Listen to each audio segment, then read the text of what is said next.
Heartwarming moment. Elderly woman's amazing call to her son. The U.S. Attorney General revealed. Ruth sat in her sun-drenched kitchen, the scent of cinnamon and fresh apples wafting through the open window, as she gently rolled out the dough for her famous apple pie. The town bustled outside, children's laughter melding with the chatter of neighbors exchanging pleasantries. Yet as she looked around her small-town haven, white-clapboard houses, vegetable gardens, and clothes flapping in the breeze, her heart felt heavy. The factory was closing, and with it, the lifeblood of her community was slipping away. Her fingers trembled slightly as she picked up the phone, the weight of her decision tugging at her chest like an anchor. Michael was now U.S. Attorney General, a title that felt more like a burden than a blessing. Did he still remember their tradition of helping others?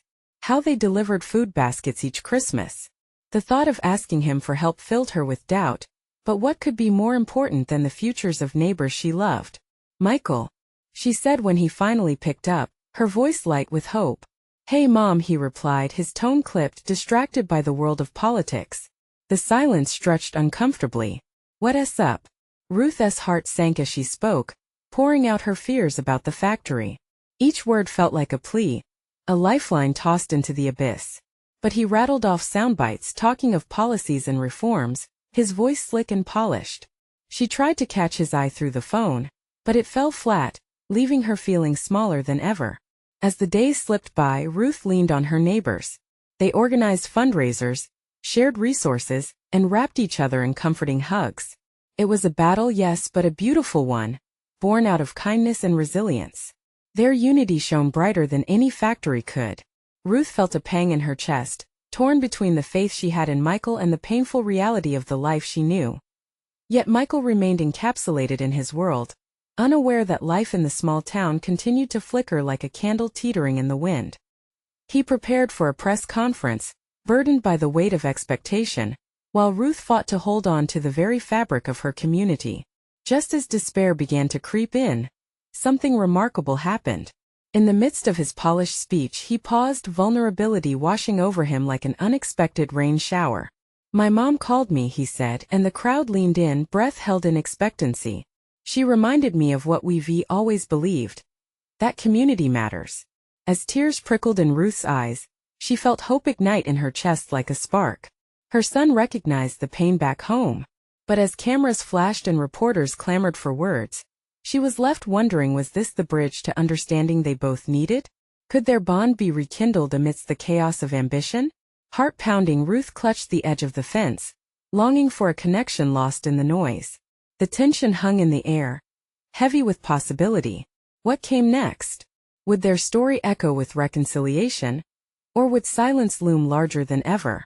Only time would tell as the crowd erupted into applause, and Ruth stood on the edge of hope, heart racing for what was to come next. Ruth's heart raced as the crowd erupted in applause, their cheers carrying a warmth she hadn't expected.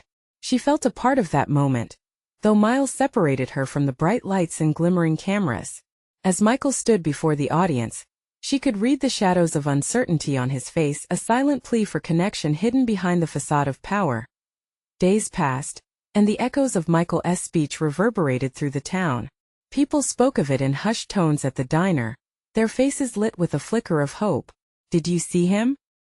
He looked like he finally saw us, one neighbor would say, and another would nod in agreement. Ruth took comfort in those conversations, but deep down, she felt herself teetering on the brink of something profound. She watched Michael on TV, his slick hair, tailored suits, and earnest smile. Yet the warmth she longed for wasn't there. It felt as if he had stepped into a world that no longer welcomed her. Each evening after the sun dipped below the horizon, she'd sit in her kitchen alone, her hands busy baking, yet her thoughts distant, replaying their fragmented conversations. Finally one evening the phone rang. The sound was jarring in the stillness. Ruth grabbed it, her heart a tempest of emotions. Mom? Michael's voice crackled through, filled with an urgency that made her breath catch. Michael, can I come home? His words tumbled out in a rush, ignoring her immediate surprise. I need to talk. About everything. Yes, of course, Ruth nearly shouted. Relief washed over her like a spring rain, washing away the doubt that had clung to her for weeks. When he arrived the next day, Ruth could hardly contain her excitement. She baked his favorite pie and set the table with the best china, as if preparing for a celebration. But as she peered through the window, watching for his car, anxiety nagged at her. Would they really talk? Would they bridge the distance that had formed between them? When Michael stepped through the door, he looked tired, the kind of tired that spoke of limitless responsibilities and unfulfilled longings. Their eyes met, and in that moment, Ruth felt an unspoken understanding pass between them. This wasn't just a son visiting his mother. This was the beginning of something that had the potential to transform their relationship. "Hey," he said softly, the weight of his world pressing onto her shoulders. "I'm sorry." Ruth, caught in the poignant gaze of his deep-set eyes, felt her heart thaw. "It's all right, sweetheart. Life gets hectic."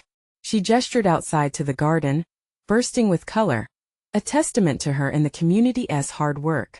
"We've been holding on out here, trying to keep everything together." As they settled down to eat, the pie thick with sweetness and warmth, silence mingled with the delectable scent filling the air. Ruth wanted to ask him about the factory, about his plans, but she hesitated. It was too fragile a moment to ruin with urgency. Instead, she spoke of the gardens, of little Samuel who had planted radishes in his grandmother's plot. Laughter flowed, breaking barriers long erected between them. Yet, the undercurrent of their shared pain wove through the conversation. Then Michael took a deep breath, as if preparing to dive into icy waters. "I think I can do something about the factory. I want to help." Hope surged within Ruth, warm and vibrant. But beneath that hope, a seed of doubt echoed, whispering questions. Can he really make a difference? Will this be just another promise lost in the fog of politics? "Are you sure?" she asked, her voice trembling. The lamp overhead flickered softly, illuminating the spirit of their small kitchen as Michael nodded earnestly, determination glinting in his eyes. Just then, a knock on the door interrupted them, a sudden reminder of the outside world that still swirled with uncertainty. Ruth's heart sank again. Who could that be? As she opened the door, the last person she expected stood before her, sending her reeling into a myriad of unspoken emotions. "Ruth," the figure said, stepping in closer, "I have news that changes everything." What news could be so impactful? Ruth's mind raced as anticipation filled the room. Ruth blinked, her heart racing again as she took in the figure at the door. It was Margaret, the town mayor, her face pale and drawn. Ruth stepped aside, instinctively aware that the weight of her arrival carried news heavy as lead. "Margaret, what are you doing here?" she breathed, trying to glean from the mayor's expression the nature of this unexpected visit.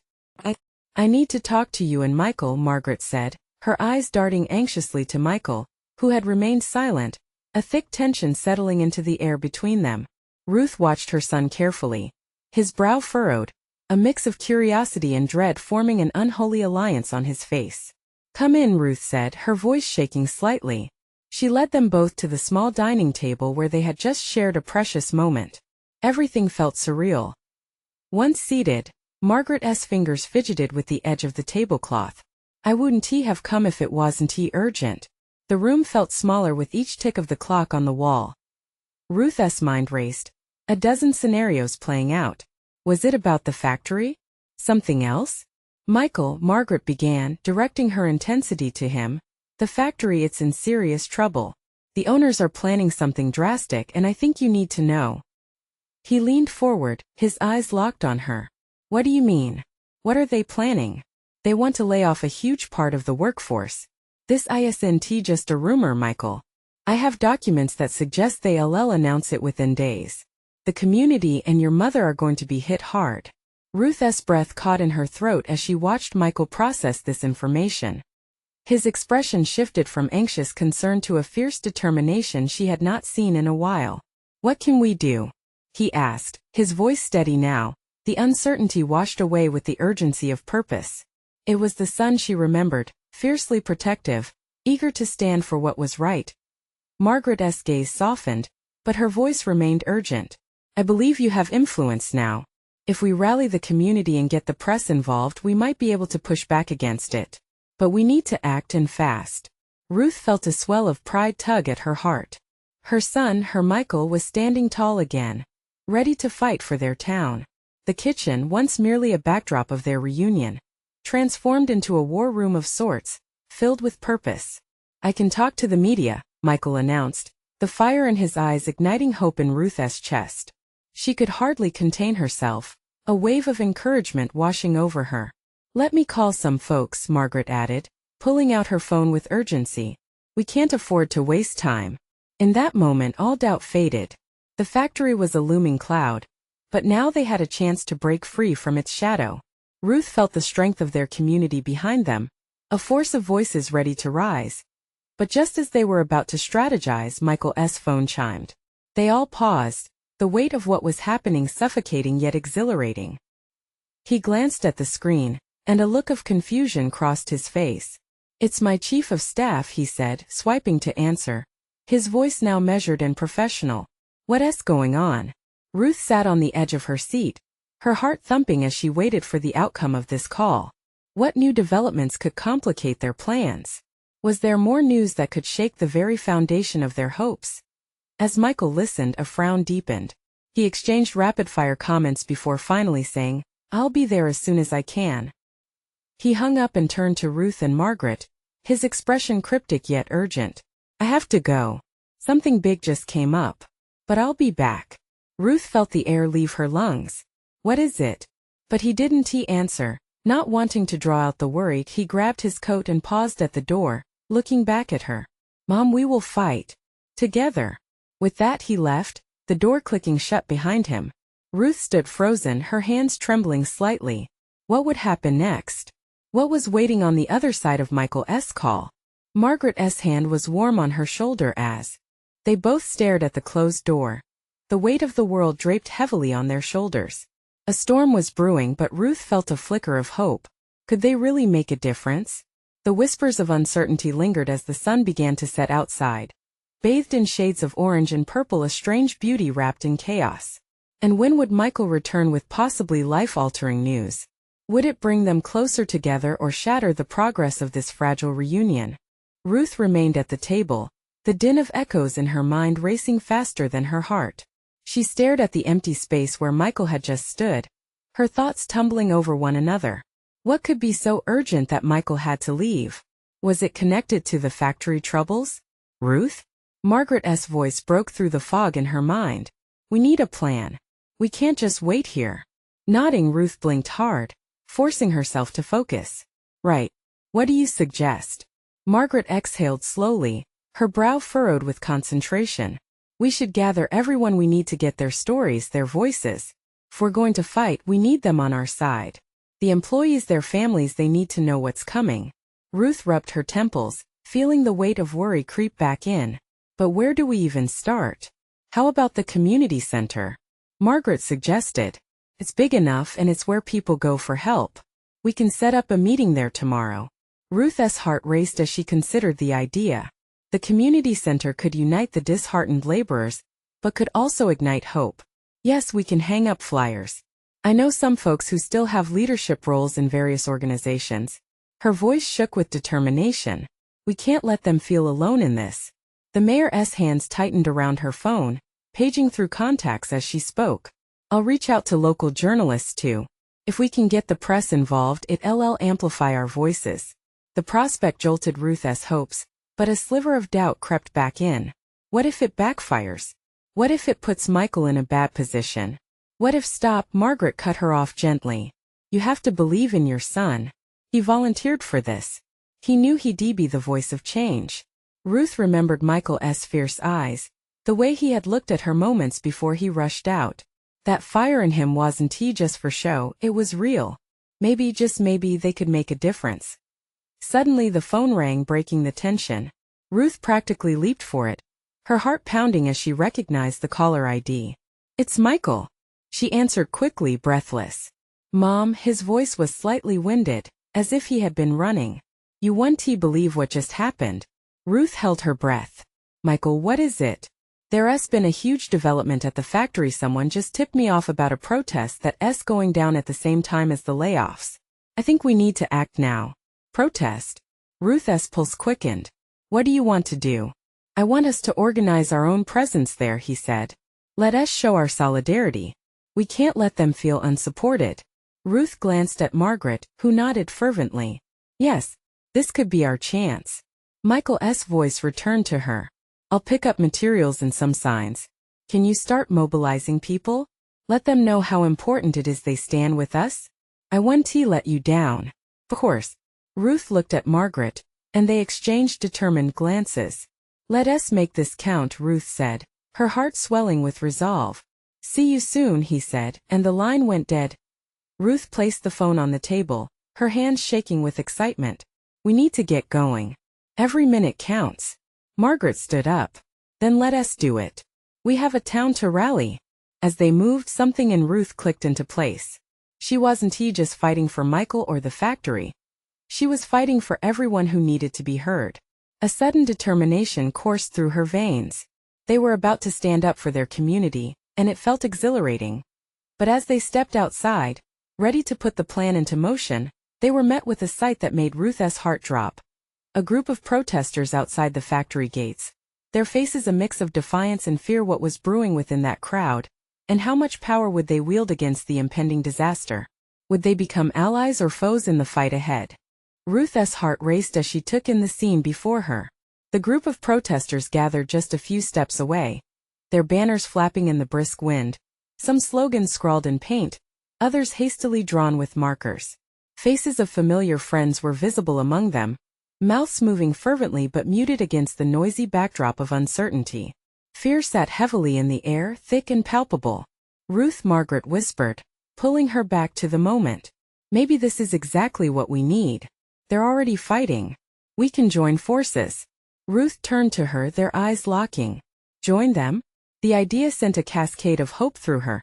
Yet doubts bubbled beneath the surface. What if they see us as competition? Margaret shook her head. No, this is about unity. We're all after the same thing. To keep our community alive. Ruth felt gratitude swell towards Margaret, a woman who saw the bigger picture even in the chaos. Taking a deep breath, Ruth stepped towards the crowd. Each step felt heavier but right. She began to see familiar faces. The baker from the corner, the schoolteacher, neighbors she had known for years. Her heart swelled with a mix of fear and pride. They were all here, facing the storm together. Let us go. Ruth called, her voice stronger than she felt. We stand together. Not one person alone. As they approached, several heads turned. The moment was electric. Ruth could feel the energy shift. Hope ignited. The murmurs grew, whispers of recognition, calls to action. They turned to her and Margaret like lost sheep finding their shepherds. The protesters gripped their signs tighter and stood taller. Ruth. Someone from the crowd shouted, his voice cracking with emotion. You have to help us. They're counting us out. Ruth nodded, her heart pounding in response. We won't let them. Scenario after scenario flashed through her mind, Michael thumping his fist on a table, speaking passionately to a group of students. Ruth baking once again in her kitchen, only this time for a rally, serving up hope with warm cookies. Margaret stepped forward, grabbing a megaphone from the ground. Everyone, please listen. She called, her voice booming. We need to make our presence known. We have a chance to make a statement today. Ruth watched as a wave of arms lifted signs high into the air, beaming with determination. Inside her, emotions swirled, a concoction of fear, strength and fighting spirit. This was their moment. A tall man, his face etched with grit, stepped up beside them. We can't back down. I lost my job there last month, and I'm not letting them take more from us. Cheers erupted around him, voices rising to a chorus. Ruth felt tears well in her eyes, not out of sadness but from the sheer force of their collective resolve. She grabbed the megaphone, her fingers shaky but steadying as she found her voice. We are here for each other. Our lives are intertwined. We will fight, and we will stand together until the very end. The crowd roared, uniting in their fight like wildfire. Ruth's soul lit up with each shout around her. They were ready to march, ready to stand against injustice, their combined heartbeat echoing loud against the looming darkness. But just then, a commotion erupted at the factory gates. Security guards, stoic as stone, lined up, their expressions unreadable. The tension surged. What is happening? Someone whispered nearby, eyes wide with anxiety. Ruth clenched her jaw, realizing the next steps could define everything. They could choose to push forward or retreat. Every ounce of courage within her pushed her back. This is just the beginning, she thought fiercely as she squared her shoulders, ready to lead. But inside her, a gnawing question pulsed. How far would they really go? Would their unity withstand the pressure of confrontation? Or would it shatter like glass underfoot? The moment of truth was upon them, with each choice leading them deeper into the heart of their fight. What lay ahead could change everything. Ruth's heart pounded as she stood at the forefront, her gaze locked on the security detail. The guards seemed unyielding, but around her, the voices of the crowd resonated with unspoken defiance, a tidal wave of hope swelling just beneath the surface. She could feel every heartbeat, every breath collective and steady, as if they all breathed as one. Stay together. Margaret's voice cut through the gathering anxiety like a lifeline. We need to form a line side by side. Ruth's instincts kicked in. She knew they had to show strength. You heard her. We need to take a stand. With her voice stepping into commanding pulses of energy, she reached for the neighbor beside her, a schoolteacher named Rita, and felt her hand clasp Ruth's tightly. The schoolteacher's fear mirrored Ruth's own, but there was also a spark of resolve as the crowd shifted closer. Ruth felt their energy fill the gaps of her own uncertainty. They moved with a purpose, shoulder to shoulder, their banners swaying like trees in a wild storm. The atmosphere crackled with anticipation. Together on the count of 3, Margaret shouted, raising the megaphone high. Ruth steadied herself, glancing at the determined faces around her. Countless stories, countless struggles tied them all together. 1, 2, 3. In an instant, a symphony of voices erupted. We stand as one. We stand as one. It echoed loudly, beating against the bricks of the factory and the stone-faced guards. Ruth felt herself lift from the ground, buoyed by the relentless spirit of those around her. But then the cold reality sank in. The guards moved, forming an impenetrable line that stood between them and the heart of what they were fighting for. Ruth's breath caught. That sense of hope was suddenly laced with a tinge of fear. What if this is the end? The thought clawed at her, but she pushed it away with sheer willpower. Then she spotted a frail figure moving slowly towards the front. It was Mrs. Hensley, a beloved elderly woman from the community, known for her unforgettable pies and gentle stories. Ruth had always admired the way Mrs. Hensley looked at adversity, as if it were merely a storm that would pass. Ruth? Mrs. Hensley called, her voice trembling but determined. Don't let them silence us. Remember what my grandfather taught me. Speak truth to power and they will listen. Ruth's heart swelled. The woman's conviction resonated deeply within her, filling her with a renewed sense of strength. You're right. We all need to speak up. She turned back to the crowd, her voice rising once more. This is our community. Our voices matter. As if fueled by the zest of Mrs. Hensley's words, the crowd roared again, louder this time. We stand as one. We stand as one. The guards shifted slightly but still stood firm. Ruth glanced nervously among her friends and neighbors, their faces illuminated with strength and fear, hope fighting against the looming threat. How would they overcome this wall, so solid and unyielding? Suddenly, one of the younger protesters jumped onto the low wall separating them from the factory entrance. We need a way to show them we are not afraid. We will not back down. His voice broke through the fear, much like a horn calling soldiers to battle. But in that moment, Ruth felt the weight of uncertainty settle over her once more. Were they truly ready to turn this fear into action? What if they had to face the consequences of this choice? Her thoughts spun, and the nagging question returned: what would they face on the other side of that line? As the crowd surged forward, holding their collective breath, a sudden shout pierced through the air, leaving everyone frozen.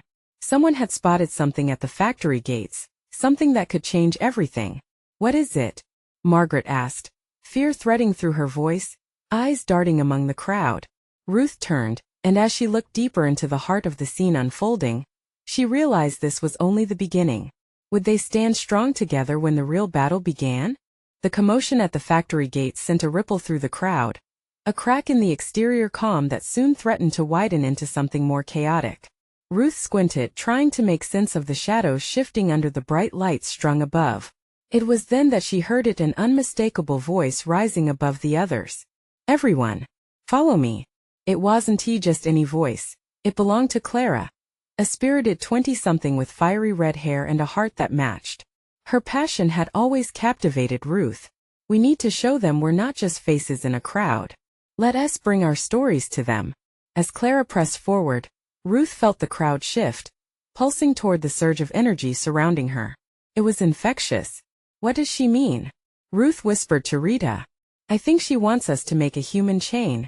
Rita replied, eyes brightening with fear and courage intermingling. Without a moment's hesitation, Ruth grasped Rita's hand tighter. Let us move, she urged, feeling her heart pound in unison with the rising tide of voices. They spread across the front line, shoulders bumping together as they formed an unbroken line. No one goes backward, only forward, Clara called, and the crowd mirrored her enthusiasm, the rhythm of their hearts sinking into one burgeoning beat. In an instant, the atmosphere transformed. The powerful murmurs cascaded into chants. Our voices will not be hushed. Our voices will not be hushed. Each word seemed to energize them, the line becoming unshakable, as if they were fortified by something greater than fear. Ruth's eyes drifted to Mrs. Hensley, still at the front. The elderly woman's eyes were alight with pride. You're doing it. They're hearing you, she shouted, her voice breaking yet resolute. The guards, now visibly uncomfortable, shuffled slightly. Ruth could feel their hesitance. It seeped into the air, almost suffocating yet inviting. It was as if they were weighing their next move against the roaring resolve of those they were meant to intimidate. But a creeping realization wormed its way into Ruth's heart. What if this was merely an act of defiance that would invite more danger? What if the guards chose to retaliate? She caught Rita's worried expression, reflecting Ruth's own turmoil. Stay strong. We can't let fear stop us, Clara shouted, her words infectious as they spread throughout the human chain. Ruth felt a renewed resolve as she exhaled, trying to push the doubt aside. Then the unexpected happened. A soft but clear voice broke through. Listen to them. It was a profound sound, captivating and charged with authority. The crowd turned as one, eyes wide with wonder. Ruth watched in shock as Mrs. Hensley adjusted her stance, her fragile frame glowing with strength. This isn't just about us. It's about our future. Our children will ask, what did you do to stand against the harshness of the world? Let them remember that we were fierce like lions. Clarity washed over Ruth. The warmth of connection surged within her. This was more than just fighting for their rights, it was battling for every child who would come after them, for every dream that would breathe life into their tired town. The guards hesitated, exchanging glances, unsure how to handle the unity burgeoning before them. Ruth felt emboldened, her fear now diminished by the fire ignited in the crowd. But just as they began to push forward, a deafening sound rolled over the gathering, an ominous rumble that sent jolts of shock through the assembly. Unbeknownst to them, chaos was brewing just beyond the walls, a force that would shake their resolve to its core. What is that? Ruth heard Rita whisper, her eyes darting around. As the crowd grew restless, hearts pounding like drums, Ruth grasped her resolve tightly. We need to find out. Together we can face anything. But just as she spoke, shadows began to emerge from the factory entrance, casting uncertainty once more. What awaited on the other side of that line? The shadows continued to stretch and dance in the factory entrance, gaining clarity that sent chills down Ruth's spine. They weren't just shadows, figures emerged, silhouetted against the blinding lights that illuminated the cold, hard ground beneath. Ruth's heart raced, a mix of curiosity and trepidation swirling inside her. Stay together. Clara's voice rang out, echoing through the growing anxiety. The crowd tightened their hold, fingers interlocking, hearts beating in synchrony. Fear crept in, but in that moment of uncertainty, there lay an underlying strength that no oppressive force could extinguish. Ruth could see the faces of the guards appearing stone-faced and tense, their uniforms almost too tight against their bodies. A mix of worry and power settled between them, eyes darting nervously as if unsure whether to advance or retreat. But it was the retreat that Ruth couldn't allow. Suddenly, Mrs. Hensley stepped forward, her frail figure somehow towering in the moment's intensity. We're mothers and fathers, workers and dreamers. What do you see when you look at us? She raised her hands, trembling but defiant. Do we not deserve respect? Ruth's heart swelled with pride. This was not just about the factory or the present moment, this was a stand for humanity. Yes, for every child watching their parents toil endlessly. For every soul that felt invisible. She squeezed Rita's hand, grounding herself in their shared determination. Let us show them the power of our unity, Mrs. Hensley. Ruth shouted, her voice barely breaking through the tension. Clara nodded, encouragement flickering in her eyes. The group collectively lifted their voices once more. Louder this time, pushing against the weight of fear that hung over them. Our voices will not be hushed. Our voices will not be hushed. Ruth noticed changes in the guards. Their rigidity began to dissolve, uncertainty flipping the script. For a moment the boundaries between the two groups blurred, and she thought maybe this is how hope begins, but just then, a low groan erupted from within the factory gates, like the growl of a distant thunderstorm. Tension rippled through the crowd. Ruth felt it, the shared fear of what was to come. I can't go back. I can't give in, she whispered to herself, recalling the faces of her children, their dreams tied to this very moment. Suddenly, a commotion erupted as a figure emerged from the factory. Ruth squinted, trying to comprehend the scene unfolding. The person stepped forward, and to her disbelief, it was a man in a sharp suit, a suit that seemed too formal for this chaos. Stop! Everyone, please! He shouted, his voice carrying a strange mixture of urgency and authority. The crowd fell silent, a stunned breath collectively held. Ruth recognized him. It was Matthew, a former classmate turned attorney now serving in a position that could potentially make or break their cause. What are you doing here? Ruth called out, her voice shaking with confusion and revelation. He took a deep breath, scanning the crowd, his gaze focused and inscrutable. I'm here because I care, he replied, his words hanging in the air thick with anticipation. And because I believe we can find a way to protect you. Ruth's heart skipped a beat. Could it be? Could he be the bridge they needed? Hope flickered, mingled with a rush of skepticism. Would he stand with them, or was he merely a whisper of bureaucracy, a fleeting promise in the heat of the moment? But just as a sigh of relief threatened to escape her lips, movement caught her eye from the edge of the factory. More figures were creeping out, shadows merging into a powerful wall that blurred the line between ally and adversary. Ruth! Rita cried, her grip tightening again, placing them back in the realm of uncertainty. What would happen next? Would Matthew truly help them, or would this moment slip into the shadows like so many others? Ruth's mind raced at the thought of every risk they could face, but the crowd remained alive with the fire of hope. Her jaw set with determination. We're in this together, she told the chain of hands gripping tighter around her. Whatever comes next, we will face it united. But how would they confront the storm brewing before them? With every second ticking away, uncertainty loomed larger than ever. What were these new arrivals really intending? The air crackled with expectation as the crowd braced itself, ready to fight for their future or plunge into darkness. Ruth held her breath, the air thick with a mixture of anticipation and fear. The figures emerging from the factory were no longer just shadows.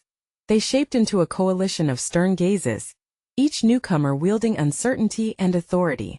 A low murmur passed through the crowd, rippling like a wave of unrest as the group squared off. What do you want from us? One of the men among the guards barked, his voice edged with anxiety. The sun glared above them, illuminating the tense standoff that felt both surreal and urgent. Ruth's grip on Rita tightened as they faced what felt like an impending storm. It's not about what we want, Matthew interjected, stepping further into the fray. It's about what we can achieve together. Power isn't just an authority. It's in the voices of these people. The guard shifted uncomfortably, goosebumps trailing down Ruth's arms. A flicker of hope ignited within her, but it was quickly overshadowed by the weight of doubt. Could Matthew really sway them? She recalled all the conversations they'd shared in the quiet of their hometown, his passion for justice, but now she was asking if it was enough. Let us speak, Mrs. Hensley declared, boldly moving her frail figure into the space between the two groups. We deserve to be heard. The fervor in her voice silenced the whispers, turning the tide of intimidation into something almost tangible. Speak your truth, one of the guards said, his jaw clenched, but Ruth could see in his eyes that he was waiting, perhaps expecting a glimmer of humanity amidst the tension. Mrs. Hensley took a steadying breath before pressing on. We are not just names on a ledger. We are parents, we are families. We are trying to build a life. What is it that you want? To push us aside? Ruth couldn't help but feel the tears well in her eyes. There it was, the raw essence of their struggle laid bare for all to see.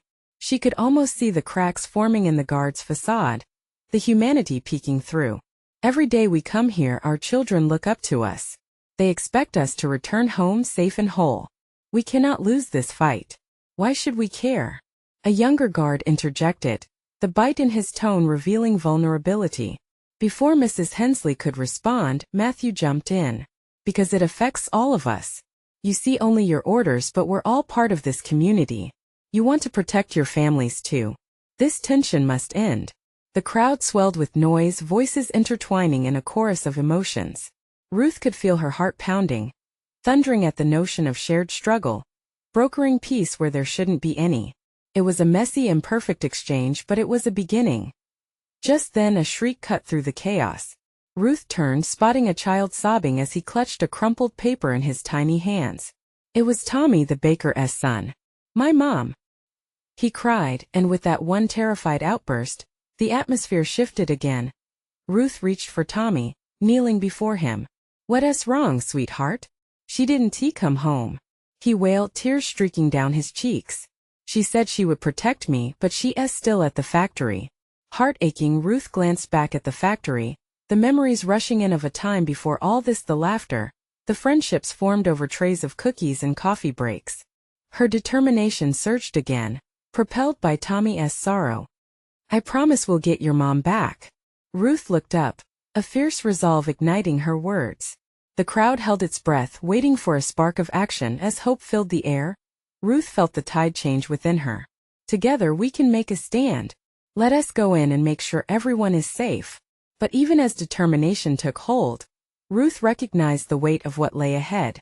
Ahead, she could see some of the guards glancing at one another, a flicker of alliance versus duty playing out before her eyes. Would enough of them break from the ranks to genuinely support their cause? And if they did, what could they push back against the system that had held them down for so long? Ruth inhaled deeply, preparing herself for the next steps in this unfolding drama. The battle for their lives and perhaps their future had only just begun. Ruth felt a surge of strength rush through her, igniting her resolve. We're not moving back.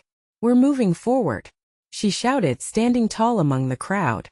The faces around her mirrored her determination, each one a testament to the collective spirit of a community fighting for survival. As children and parents stood together, holding hands and sharing stories of lives woven into this fabric of unity, Ruth glanced at Tommy, still sobbing softly. We will get your mom back, she promised him softly. And she meant it with every ounce of her being. In that moment, the atmosphere swelled with the hope of countless voices calling out, demanding to be heard, demanding a future for their families. Together we are unbreakable, Mrs. Hensley shouted, lifting her voice higher, echoing through the crowd. Something magical was happening.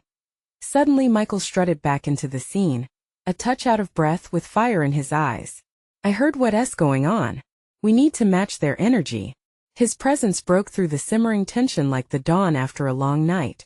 The crowd erupted in cheers, rallying behind him like the sun casting warmth across a cold field. Let us organize. Rally everyone here to show we care. Reach out to those inside, we need their voices. He raised his fist in the air, a rallying cry bursting forth. The crowd responded, hearts pounding in unison as shoulders brushed across one another, ready to face whatever lay ahead as whispers of support echoed. Matthew stepped alongside Michael, a newfound alliance forged amidst uncertainty. The louder we stand, the hardier we become, he exclaimed. We have the power to influence the decision-makers, but we must present our demands firmly, united. Ruth nodded, her heart swelling with pride. We will not back down. We stand tall as a family, and families fight for one another. With that, she took a step forward, guiding the passionate crowd toward the factory. As they marched, it was as if a wave rolled through the town, an unstoppable force of hope rising, powerful enough to break barriers and challenge the norms that had oppressed them for too long. Each step felt liberating, as if they shed doubts and fears with every pace. Ruth glanced at the familiar faces surrounding her, the baker, the librarian, fellow parents, school teachers. Each had a story, a right to stand tall, and a reason to fight harder than ever before. When they reached the factory's entrance, Ruth looked upon the guards with unwavering courage. "We demand to speak to those in charge," she shouted, her voice cutting through the murmur of the crowd. "We deserve answers, we deserve respect."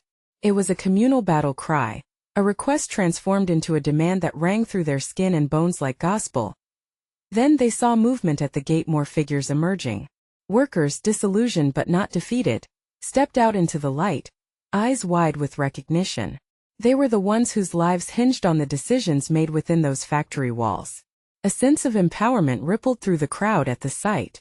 "We stand alongside you," a laborer called out, their voice igniting a fire of solidarity among the mass gathered outside. The guards, faced with the swell of unity, began to shift. Doubt creased their brows as they assessed the swelling numbers before them. Ruth could feel change in the air, an electric warmth that flowed through the group, a tangible moment shaped by humanity linked in the fight for a future. And then it happened. A guard stepped forward slightly, unfastening his grip, speaking hesitantly, "What are we fighting for?" Ruth took a deep breath, her heart racing with a powerful sense of possibility. "We fight for our lives, for our children's dreams, for every family that deserves a voice. Let us reinforce that no one gets left behind." With those stirring words, the gates swung open. A loud cheer erupted from the crowd, echoing like thunder. Ruth felt her heart soar in response, relief flooding through her veins. The crowd surged forward as a collective force, neighbors, friends, families boldly stepping inside the factory together. Their voices echoed inside, a powerful declaration against hopelessness. They could truly make a difference. As they moved forward, Ruth glanced at Michael and saw in him the spirit of leadership she'd always cherished. A radiant smile brightened his face, reflecting the bond they'd fought to restore. Here they were, united in the wake of uncertainty, each one inspired by the other, a team standing strong against the tides of despair. As they entered the heart of the factory, ready to confront management and demand a new conversation, a fresh chapter began. Together they would carve a path toward hope, a future blossoming against all odds, fueled by the unity of the hearts that refused to stay silent any longer. This victory was theirs, but the struggle wasn't over. Ruth felt a quiet strength blossoming within her. They had fought for that moment, for the bonds that tethered them as a community. And no matter what came next, that bond would only grow brighter, lighting the way through even the darkest times. This was their story, their fight, and they would stand together forever changed. Now it's your turn to join the fight. You need to subscribe now to witness more incredible transformations. Leave a like now to feed the algorithm and show your support. Comment below with your reactions and feelings about this empowering conclusion. Don't wait not even one more second to share this video with at least 5 friends who need to see this transformation. Together we can cultivate change.